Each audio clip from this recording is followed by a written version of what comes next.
దీపం వెలిగించడం, దీపానికి ఆరాధన చేయడం, దీపాన్ని దానం చేయడం అనేటటువంటి దానికి అంత శక్తి. అందుకే దీపం ఏది ఇవ్వగలదు అని అడిగితే అసలు దీపము వలన సమస్తము సాధ్యమే, ఇది అది అని లేదు. దీపేన సాధ్యతే సర్వం అన్నారు. సంధ్యాదీపం నమోస్తుతే. సంధ్య అంటే రెండిటి సంధికి సంధ్య అని పేరు. చీకటి వెళ్ళి పగలొస్తోంది, ఉదయవేళ సంధ్య. పగలు వెళ్ళిపోయి రాత్రి వస్తోంది, ప్రదోషవేళ. దోషము అంటే చీకటి, ప్రదోషము అంటే చీకటికి ముందున్న కాలము.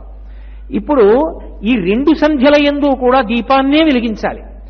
ఉదయం వేళ వెలిగించేటటువంటి దీపం ఒక లక్షణంతో ఉంటుంది, సంధ్యాదీపం ఒక లక్షణంతో ఉంటుంది.